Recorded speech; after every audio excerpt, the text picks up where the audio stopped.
Alright, I'm here and I am back with the various classes. I'm going to do Death Knight, Demon Hunter, Druid, and Hunter all in quick succession. So, Death Knight is probably, like, with Mage, is either the first or second best class depending on what they want to do with micro adjustments. So, overall, what did they get? They got a really good set, which, of course, they did. Basically, they get damage, they get corpse spenders, they get removal, they get tempo, and they also get an excavate stuff. So it's not even the best excavate card, but it is something that they can build to. It is something that will work for them. So let's run through what they have here, starting with the commons here. Reap what you sow. Deal 3 damage, excavate a treasure. Deal 3 damage, generate a card. We've seen stuff like this. We know a 4-star card. Rogue had something like this as well, and it was honorable kill, get a card, and so this is just better than that. So next one, so 3 damage, get a card, 4 stars, especially with how good excavate is. Okay, farmhand is here. 3 mana, 4/3, discover an undead, quick draw, cost 2 less. So again, 3 mana, discover a card, you're going to get an undead. What undead? Okay, let me actually just see here. What undead can you get in these sets? Anything stupid. Colossus the Moon, Stitch Giant, which is going to be okay. Oh, look, you know what? Margar is an undead. Guess what you can discover? Oh, just Death Knight here. You can get a Lord Margar off of this card. You can get a Wrapped Golem off of this card. You can get a Patchwork off of this card. I mean, you just take a look here. Look at how many really, really, really good undead cards that you can get out of this fucking card. Okay, yes. I fucking hate Arena. I fucking hate Arena. And I hate what Arena is going to be. I'm going to be fucking done with Arena. This is a 4-star card that is going to make your life fucking miserable because of all the good qualities undead that you can fuck your opponents with. Fistful of corpses. Where the fuck are you here? Deal 1 damage to a minion equal to your corpses. So it's blood and unholy. It's a combination. They're the best ones, so that really doesn't matter. Deal 1 damage to a minion equal to your corpses. You usually have a general build-up of corpses. So this is just 1 mana, delete a minion. Because you know what? Having 3 mana, delete a minion, and 2 mana, delete a minion, having those wasn't enough. Now we have 1 mana, delete a minion. Because Death Knight needed this fucking shit. Yay! Another 4-star fucking card for a Death fucking Knight. Pile of Bones.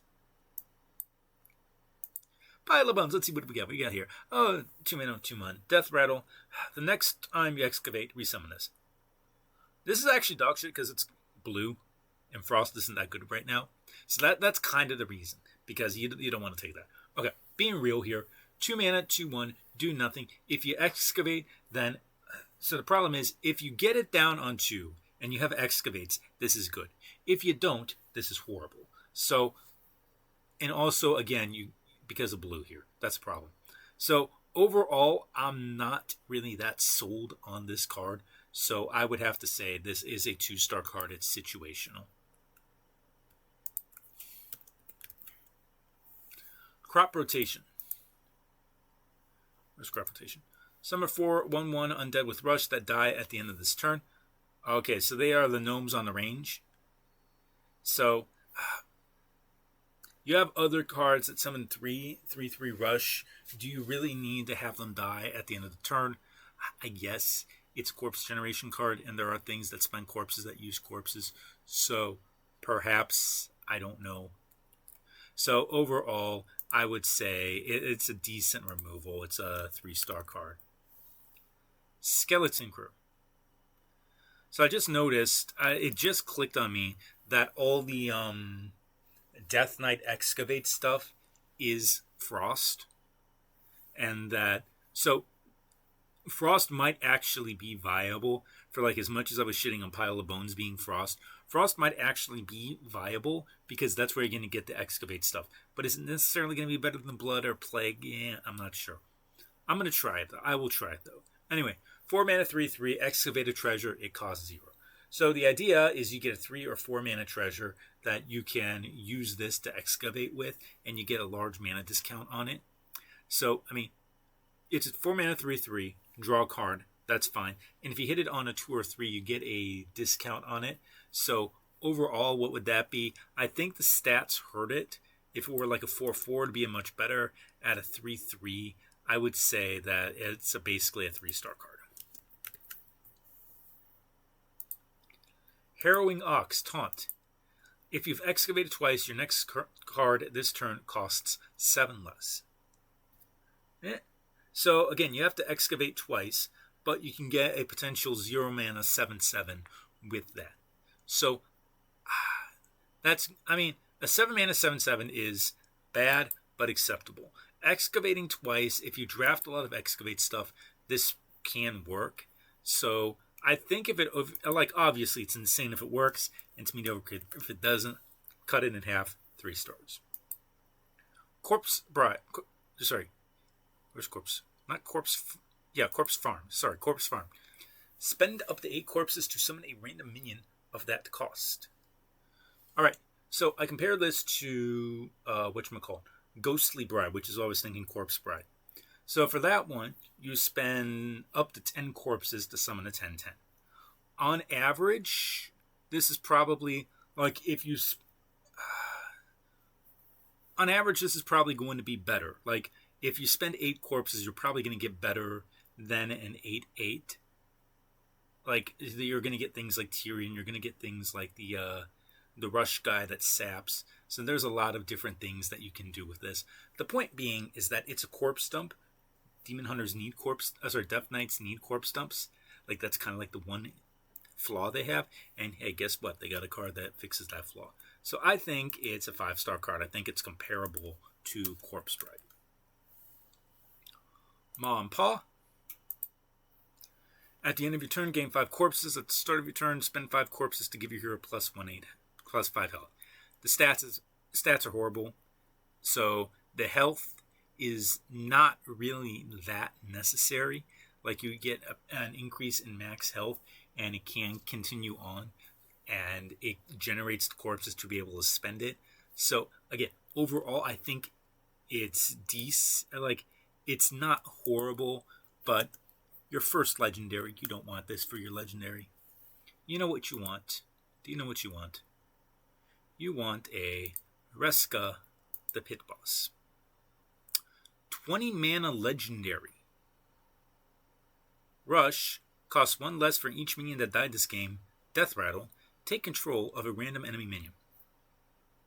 So, just work this out.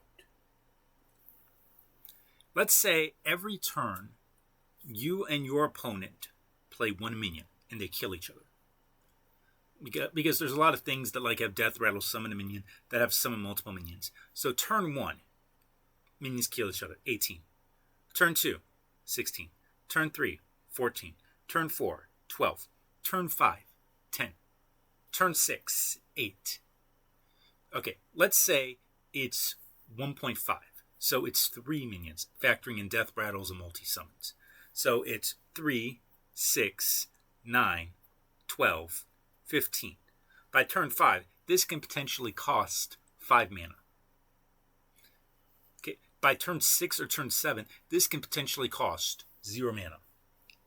So you've basically got a 0 mana Firelands portal that steals one of your opponent's things. You deal 6 damage, you kill one of your opponent's things, and then you get to steal another one of your opponent's things. And it is extremely easy for this to go down in cost by the time you need it. So ignore the cost at the start. Ignore what the realistic cost is going to be turn 7, turn 8, turn 9, when you're going to really want to steal this shit. And that's the reason I have it as a 6-star card. So, like, and I factor in it. I mean, that's the reason I have it here as a 6-star card. I think it's like one of the best ones. Is it better? The only question is, because Death Knight has a lot of powerful legendaries in here. Is it better than Margar? No.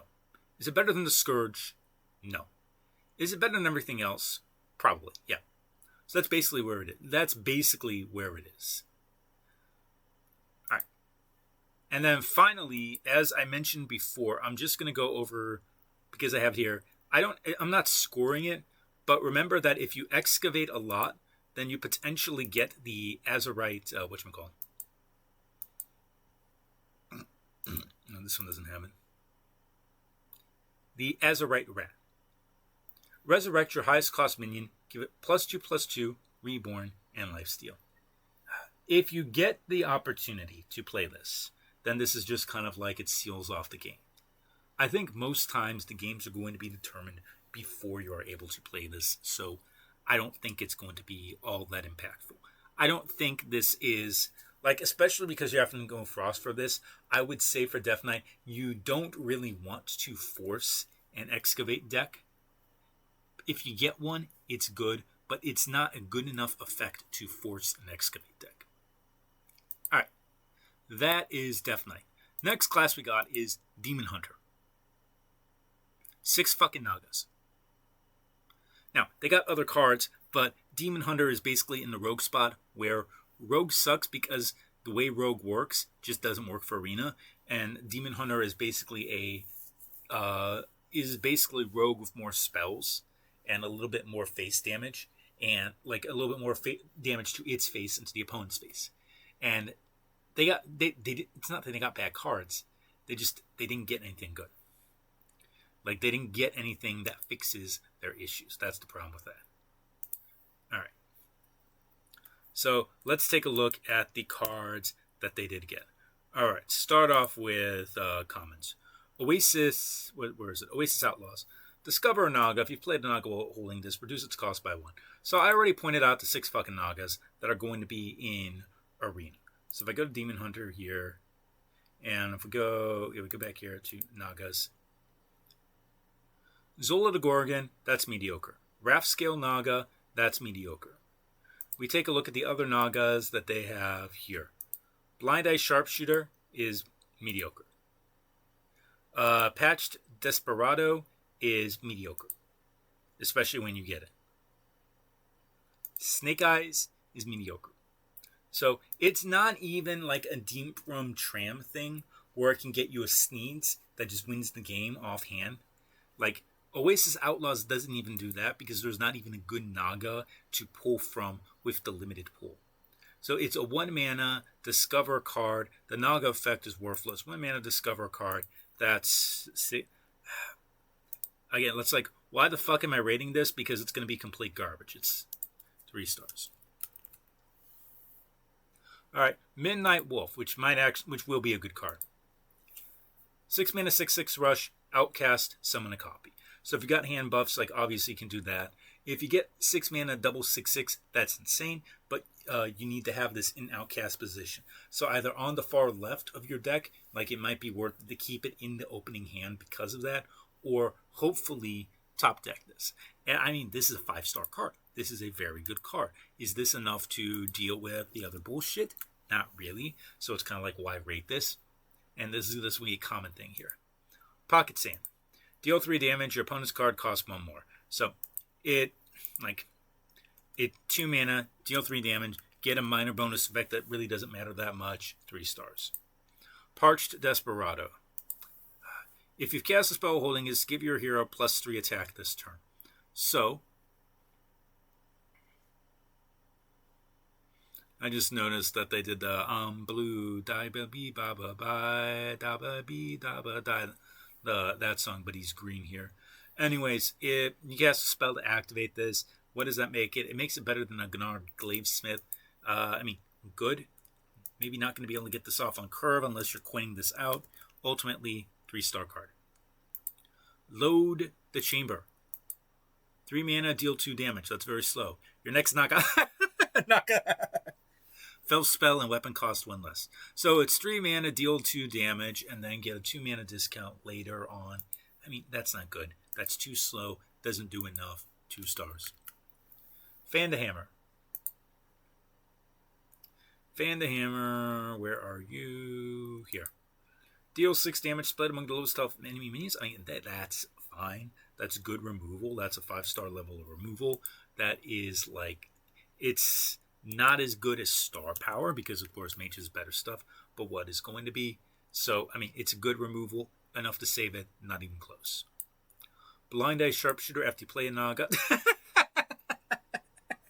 Okay.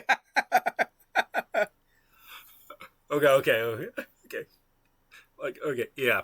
Yeah. 1 star. Oh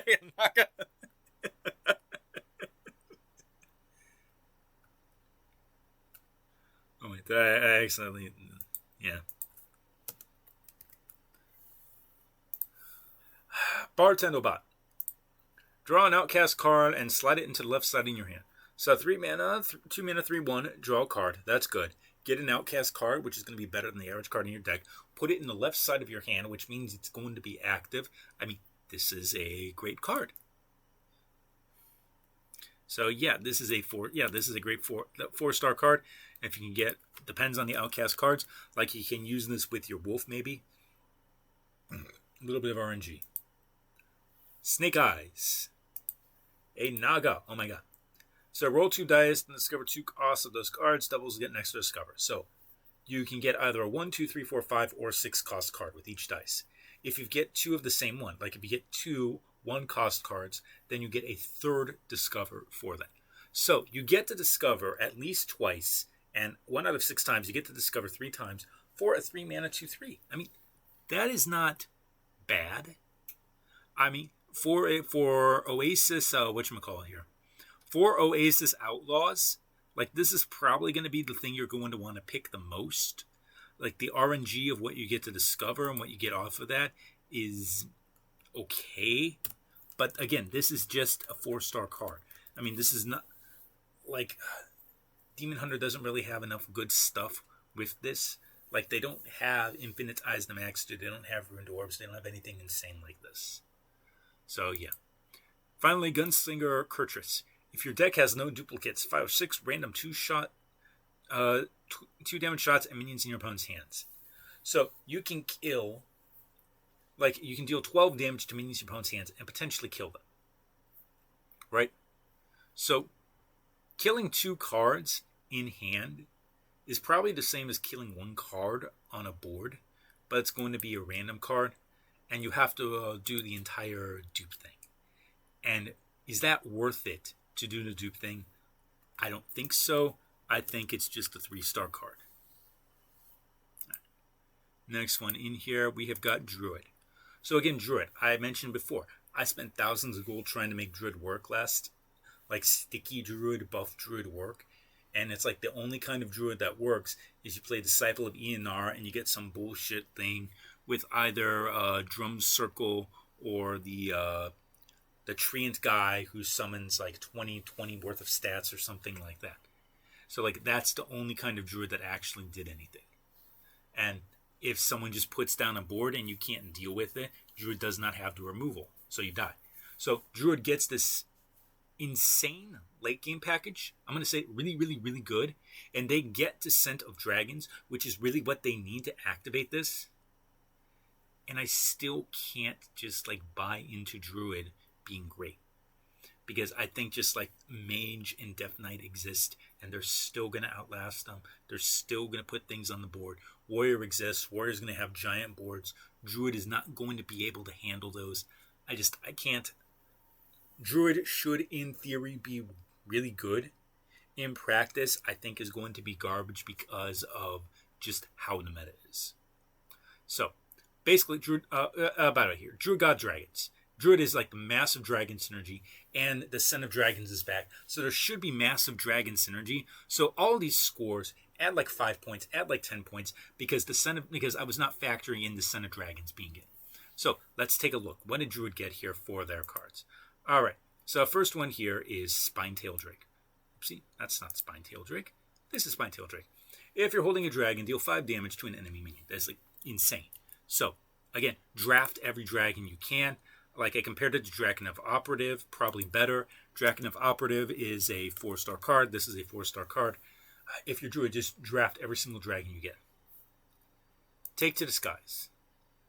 Take to the Skies, draw 2 dragons, give them +1/+1. So again, I have this as 2, so it's going to be easily be 3 or more. I mean, you draft this, you get your dragons, you keep going, and you just try to run over people with dragons. Rehydrate. Restore 7 health, quick draw, refresh 2 mana crystals. 0 mana, restores 7 health. It still sucks. So 0 stars here. Splish, Splash, Whelp. If you're holding a dragon, gain an empty mana crystal. So again, this is one where I did not anticipate that you would have enough dragons. So I have this as garbage because you need to play this on 2 for it to be worth it. And if you like later on in the game, it's not going to be worth it because of that. But you may have so many dragons that this might actually be good. So I'm going to say, usually I would say it's probably a 2-star card. I would say, it's going to be a 1-star card. I would say it's a 2-star, borderline 3-star card, just for what it does. But I think that's basically what it is. If you draw this early, this is one of those cards. If you draw this early, this is insane. If you do not draw this early, then this is garbage. So, and it's one of those cards where it's just like, you're going to have people who are just going to draw this and win with, who are bad players because of that. Cactus Construct. Discover 2-cost minion. Summon a 1/2 copy of it. Alright, so this is a 1 mana, 1/2 that gives you a 2-cost card that can also function as a 3-drop because it's going to give you this. So, overall, and the 1/2 is probably going to have a decent bonus effect. And the 2-cost minion, maybe it's going to be something like the Splish Splash Whelp, which you have dragons. So I think there's a lot of stuff you can do here. I think this is, maybe I'm overrating it as 5. I said I put it somewhere between a Jeweled Macaw and a Synthesize. So, and those are all around 5. So sure. Desert Nest Matron. 4 mana, 3/5 taunt, battlecry. If you're holding a dragon, refresh 4 mana crystals. So if you have a dragon, it's a 0 mana, 3/5. So I have it here as borderline 3. I'm going to say 4, probably. Like current meta, it's going to be a 4, just because of Descent of Dragons. All right. Dragon Golem. 7 mana, 3/4 taunt. If summon a copy of this for each dragon in your hand. Okay, even in this thing here, like even in the meta, are you going to have a massive hand full of dragons? You would need at least 2 dragons, if not more, for this to be worth it. Like 3 dragons, bare minimum, 4 dragons because of copying it. And is that going to happen? Like, I don't even think that's going to happen. Like, maybe there are certain cards you can go with this. I think it's a 1-star card. Dragon Tales. Dragon Tales. Insane card here. Choose one. Get 2 dragons that cost 5 or less, or get 2 dragons that cost 5 or more. So, we go over to Druid. Let's get rid of Naga. Let's just go to Dragon. And let's just go... Alright, we've got things here. So, like dragons, that cost 5 or more. So you have... Sorry, double check. More than 5. Deathwing, Ysera. Okay, well you got both Yseras.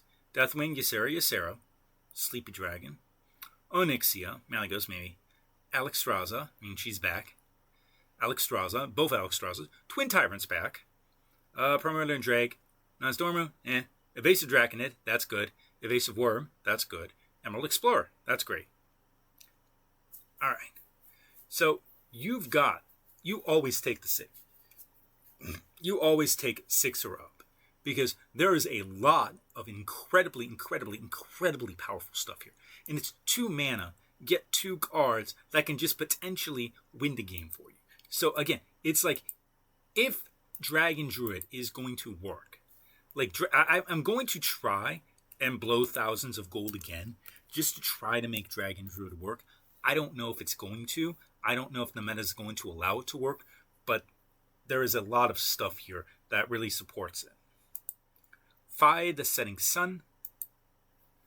Cost 1 less for each Rush Lifesteal Taunt. Cost 1 less for each dragon you've summoned this game. So a 4/12 Rush Lifesteal Taunt would be by itself fine for 9 mana. So what is the point where this becomes really good? Because like Sleepy Dragon is a 4/12 taunt, but no rush, no lifesteal. So I think I actually massively underestimated this Because if we look at the current meta, Sleepy is at a 50.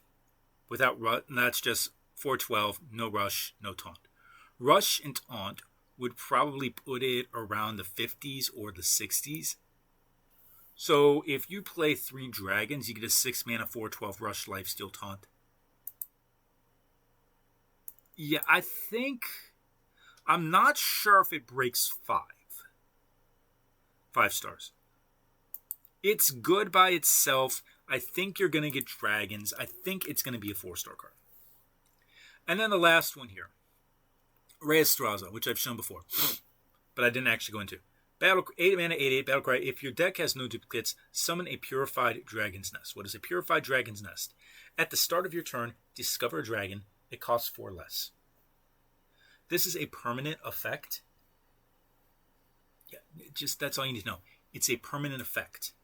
Every single turn, you get a dragon that costs 4 less, and you get to discover it. Like, you need to have no dupes for this to work, and Death Knight is going to fuck it over. The Oil Salesman is going to fuck it over, but this is still, I would say, one of the most powerful cards ever printed in Hearthstone. I would say this is borderline. If there was not a no dupe factor, this would be better than Sargeras. Like, that is how incredibly strong this effect is. And especially with the ability to build a deck around it, the only thing holding it back is the potential for Death Knight to fuck over your deck. And that is the only reason that it is not in the 8-star range. That is the only reason, like here. Yeah, it's a 7-star card. The only reason it's not borderline 8 stars is Death Knight and the fact that, like, sometimes you wouldn't have dupes. But because you would be able to build around this, it would be Sargeras power level if Death Knight did not exist. All right. And last one here, Hunter. Hunter got a bunch of good stuff. Is it good enough to help them win? I'm not sure. But they've got draw, they've got sticky stuff, they've got reach. They've just got, I would say, a bunch of really good cards. So let's get started with Hunter, Messenger Buzzer. First card that we have here. 1 mana, 1/2, draw a beast, give the minions in your hand +1/+1. I compare it to Grime Street Outfitter in Paladin. So that is, like, if we go over here, Paladin, Grime Street Outfitter is... So you get an immediate effect. So it's a 2/2. It's not 1/1, it's a 2/2. So it's a 2/2, gives all minions in your hand a battle cry. So you trade off a 1/2, which is worse. And you trade off a Death Rattle, which is a lot worse because you don't get the immediate effect. But you get to draw a card, specifically a beast with it, which makes it up. So I would say worse than Grime Street Outfitter, but still a good card. So that would put it at 3 stars. Sneaky Snakes. Summon 2 1/1 snakes with stealth. We know how good 2 1/1s are. So, like, I compare it to the Paladin Hero Power of Tour Guide. Like, again, we go over here, Hearth Arena, Paladin, Tour Guide. Tour Guide is a 71 because it can give you potentially 2 1/1s for 1 mana here. So you get 2 1/1s, and they have stealth. I mean, and you can just hold on to that, or you can buff it. There's a lot of things you can do with that, so 4 stars. Silver Serpent. Rush, Poisonous, Quick Draw, gain immune this turn. Okay, extremely good card. So it functions as a 3 mana removal, will kill most things, and then sometimes it's a 3 mana remove and does not die. Extremely good card. That's going to be a 5-star card. I don't really need to explain that. And better card here. Camouflage Mount. Give a minion +3/+3 and a random bonus effect. The bonus effects are going to be like the basic Divine Shield, Stealth, Poisonous, Taunt, Rush, Lifesteal, Reborn, Wind Fury. Those are like always the bonus effects. So, and then you get a Chameleon that has one of those bonus effects. So we know how good mounts are. The mounts are always going to be like 5-star cards. This is another 5-star mount. +3/+3 plus a bonus effect. It's kind of like Blessing of Kings, and then you get a second thing on top of that. Really sticky, extremely useful. There are a lot of cards, like there's the there is the 3/3. I forget there's the 3/3 that summons a copy of its stats when it dies that you could put this on. There's a few other things you can put this on. So overall, I think it's a great card. I think it's easily a 5-star card. So again, this is where I say Hunter has a chance, because they get really good cards, and they get cards that can go face. They get really good removals. We've seen that. So we continue here. Camouflage Mount works really well on Bovine Skeleton. If this has 4 more attacks, summon a Bovine Skeleton. Put a banana on it, so you get a 4/4 that summons another 3/3. Put a mount on it, you get a 3/3 back. There's a lot more ways than you anticipate to be able to buff this. So is this great? No, because it's inconsistent, but it's going to be a good card. It's a 3-star card. 10-Gallon Hat. Draw a minion, give it +1/+1, and Death Rattle, gain a 10-Gallon Hat. So you draw a minion, you get to put it on the board. When it dies, you get to draw another minion. This basically gives you a Warlock Hero Power, an infinite Warlock Hero Power, that has a buff attached to it. So, what do I think of the card? I think it's a great card. I admit I have a bias towards Hat. I love the original Explorer's Hat. So I think this is one of those ones where I could be massively overrating this, but it's reach, it's sticky stuff, it's draw, so you can't really outvalue the Hunters. So again, I'm thinking the wrong arena type here, but I'm thinking normal arena rather than stupid arena, and in normal arena, I think this would be good. Next one here is Saddle Up. Give your minion summon a random beast that costs 3 or less. I compare this to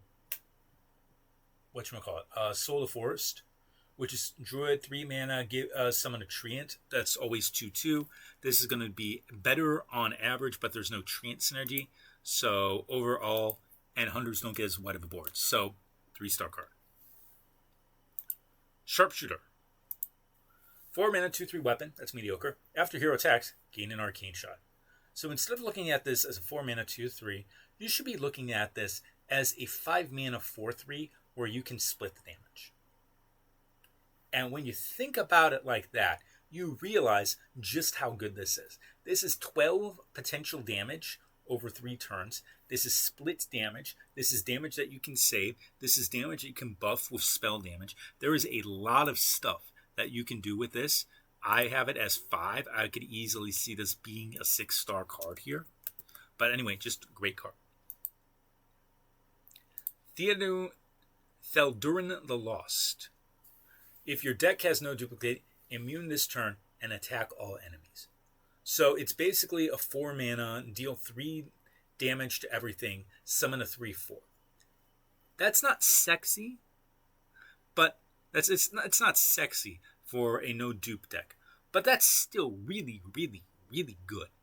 That is still really good when you think about it. And you can hand buff this. I mean, there are ways to hand buff this. So overall, I think this is a good card. I think I'm not sure if it's worth a no dupe deck. I'm not sure if it's worth taking it over a great legendary, but I do think this is an easy 4-star card. And then finally here, Spurnfang. Spurnfang, Battlecry Death Rattle, summon a random beast with a cost equal to this minion's attack. So on its base form, it's summon a 2-cost beast, and then Death Rattle, summon another 2-cost beast. So it's 7 mana worth of stuff for 5 mana. And that's positive. Alright, and then you can buff this in your hand, potentially. There's buffs for that. You can buff this on board, and you can get a stronger beast for that. So overall, I think Spurfang, it's just a solid card. It is a 3-star card. Alright, I need to go to bed. When I wake up, I'm going to go to work. When I get back from work, I am going to finish the last sets, which will be 2 more videos on the different classes. So I will see you for those tomorrow, and then you'll see all of this at the same time. So take care, everybody. Bye-bye.